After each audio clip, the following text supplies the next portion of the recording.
प्रिय साथियों, नमस्कार। मैं संजू कुमारी सरोज आप सभी का सरोज संपदा चैनल पर सहृदय स्वागत करती हूँ। आज इस सेशन में हम सब यूजीसी नेट जेआरएफ 2025 की तैयारी के तहत paper 1 general mixed previous year question top questions के रूप में प्रैक्टिस सेट एक सेशन साझा करेंगे। सेशन पर नए हैं तो kindly support, like, comment, share करें जिससे एक दूसरे का हौसला अफजाई हो सके। विलंब न करते हुए प्रश्न की ओर चला जाए। प्रश्न हमारा है, नीचे तो प्रश्न कथन दिए गए हैं। कथन एक है, हर प्रकार के संप्रेषण में रवा की उपस्थिति होती है। कथन दो है, संप्रेषण से को पूरी तरह हटाया नहीं जा सकता है पर उसे कम किया जा सकता है। इंग्लिश इसकी है, given below are two statements. Statement 1, every type of communication contains noise. Statement 2 है, noise in communication can not be eliminated completely but can be reduced. Option क्या हो जाएगा ABCD में?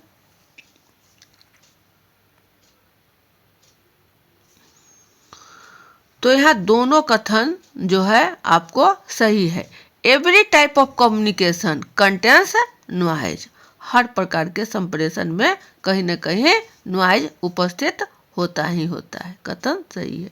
Noise in communication can not be eliminated completely but can be reduced. इसे संप्रेषण को कुछ समय के लिए पूरी तरह हटाया नहीं जा सकता है परंतु इसे कम किया जा सकता है। जैसे वर्ग कक्ष में शिक्षक छात्राओं को जब शिक्षण कार्य में व्यस्त रहते हैं और सड़क से जो बस गाड़ी की आवाज़ें आती है उसे कम करने के लिए लगे हुए खिड़की पर पर्दा को लगा दिया जाए तो आवाज़ कुछ कम आ सकती है। इसलिए हमारा दोनों कथन सही है। ऑप्शन क्या हो जाएगा? A. Both statement 1 and statement 2 are true.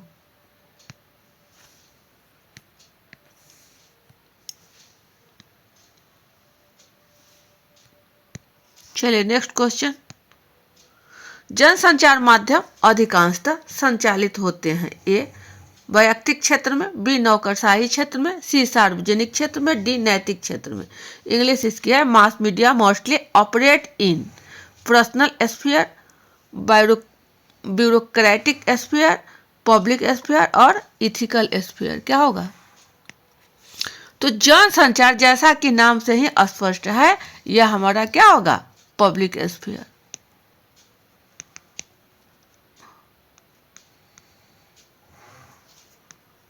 सार्वजनिक क्षेत्र। ऑप्शन सी सही आंसर का मिलान। चलिए अगला बढ़े।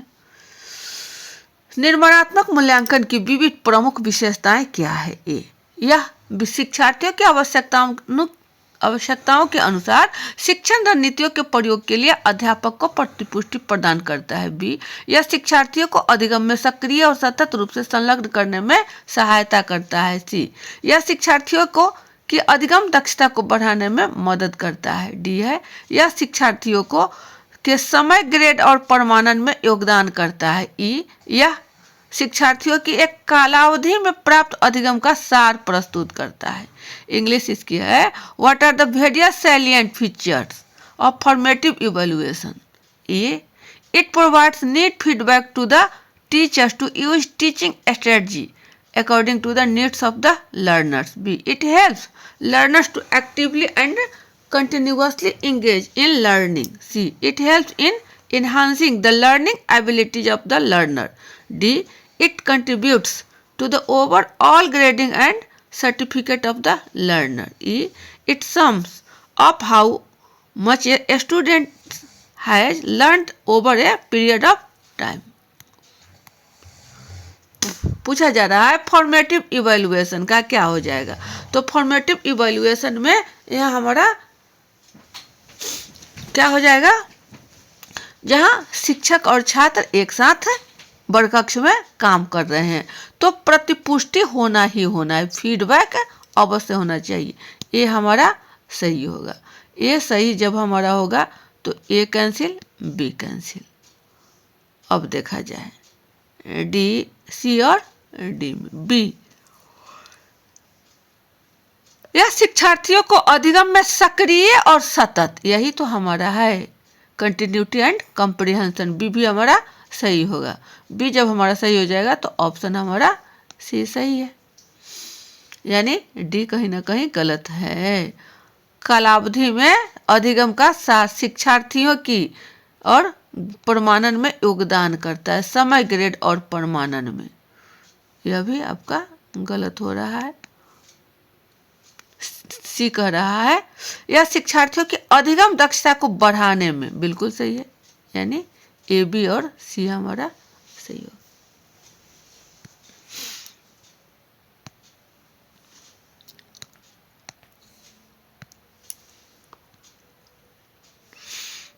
अगला प्रश्न, सहकारी अधिगम के तत्व निम्नलिखित में से कौन से है? ए, व्यक्तिगत उत्तरदायित्व, बी, सकारात्मक परस्पर निर्भरता, सी, प्रोत्साहक अन्योन्य क्रिया, डी, सामाजिक कौशल, ई, सामूहिक परिक्रमण। इंग्लिश इसकी है which of the following are the elements of competitive learning? A, individual accountability, B, positive independence, C, promotive interaction, D, social skill, E, group processing.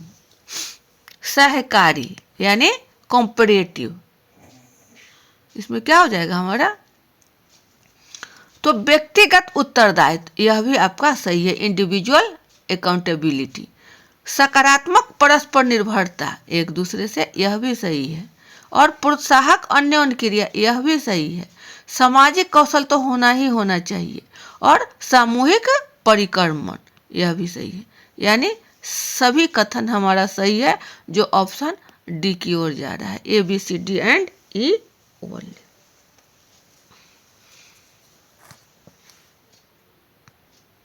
सही आंसर है।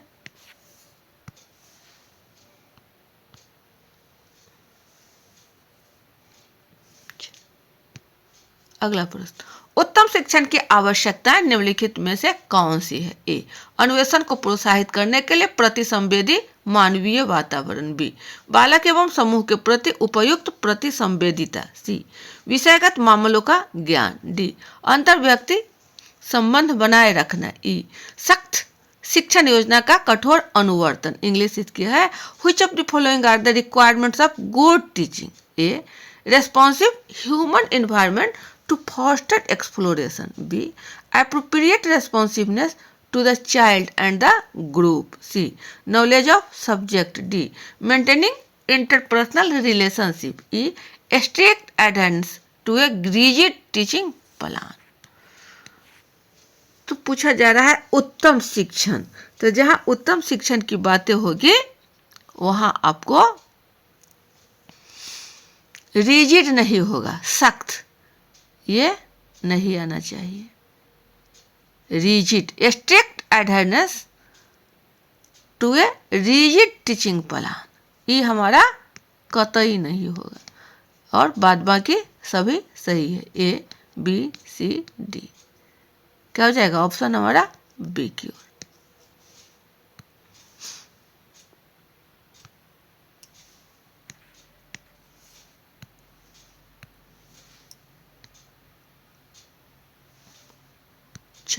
अगला प्रश्न,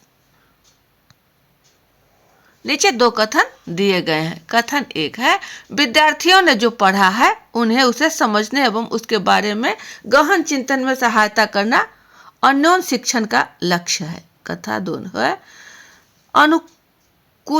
अनुकूलित शिक्षण सभी विद्यार्थियों को चुनौतीपूर्ण अनुदेश प्रदान करता है तथा जब उन्हें आवश्यकता हो तो सहायता प्रदान करता है, किंतु जब विद्यार्थी अपने आप इससे निपटने में सक्षम हो जाए तो सहायता को हटा लेता है। इंग्लिश इसकी है the goal of reciprocal teaching is to help students understand and think deeply what they have read. Statement 2 है adaptive teaching provides all students with challenging instruction and uses supports when needed but removes these supports as students become able to handle more on their own. सही विकल्प क्या होगा हमारा? तो विद्यार्थियों ने जो पढ़ा समझा उसका गहन चिंतन में सहायता करना अन्योन्य शिक्षण का लक्ष्य है। सही है। दूसरा कह रहा है कि अनुकूली शिक्षण सभी विद्यार्थियों को चुनौतीपूर्ण अनुदेशन प्रदान करता है। सही है। उन्हें आवश्यकता हो तो सहायता हटा लिया जाए तो शिक्षार्थी जो है उससे निपटने में सक्षम हो जाए तो सहायता को हटा लिया जाता है। सही है। दोनों कथन हमारा सही है। Both statement 1 and statement 2 are true. Option A.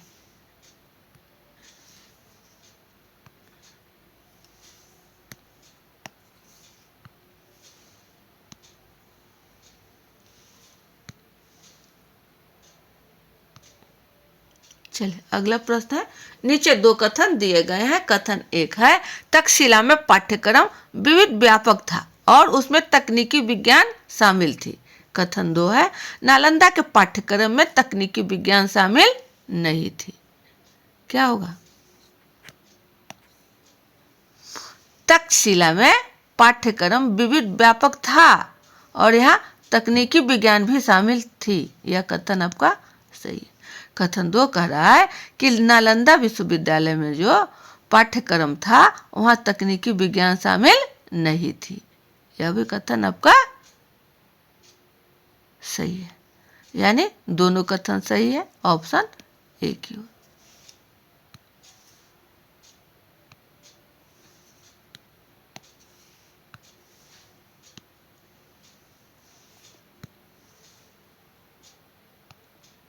चलिए अगला प्रश्न। निम्नलिखित में से कौन से अनुसंधान चरण अनुसंधान आचार शास्त्र से सबसे कम प्रभावित होते हैं?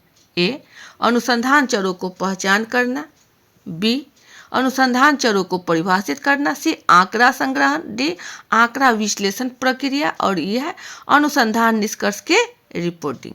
इंग्लिश इसकी है which of the following steps in research are live vulnerable to research ethics? A identifying the research variables, B defining the research variable, C data collection procedure, D data analysis procedure और यह reporting research conclusion।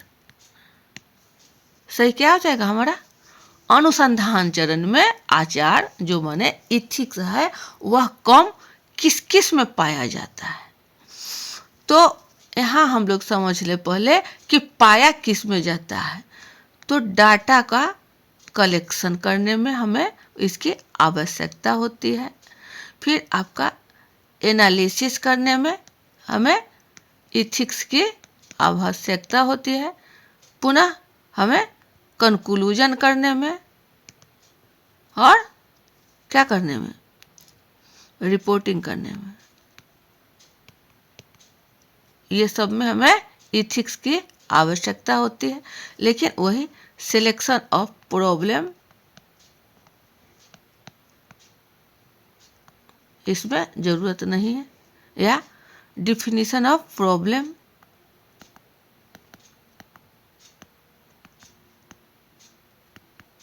इसमें इसकी आवश्यकता नहीं होती। तो सीधा सा है आपका क्या हो जाएगा? कम पूछा जा रहा है तो चर को पहचान करने में यहाँ इथिक्स की आवश्यकता नहीं होती है और चर को परिभाषित करने में नहीं होती है। लेकिन आंकड़ा संग्रहण करने में, आंकड़ा विश्लेषण करने में और अनुसंधान निष्कर्ष की रिपोर्टिंग करने में कहीं ना कहीं इथिक्स की आवश्यकता होती ही होती है। तो हमें पूछ रहा है कम वाला, तो कम वाला कौन हो गया? ए और बी, जो ऑप्शन कहाँ जा रहा है? एक और दो ऑप्शन ए की ओर है।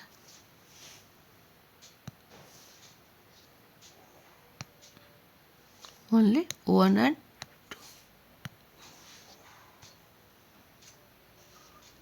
ऑप्शन ए हो जाएगा आपका। तो सेशन यहीं बाइंड अप किया जाता है। अगले सेशन में पुनः अच्छे अच्छे प्रश्नों को लेकर उपस्थित होंगे। तब तक के लिए जय हिंद, वंदे मातरम।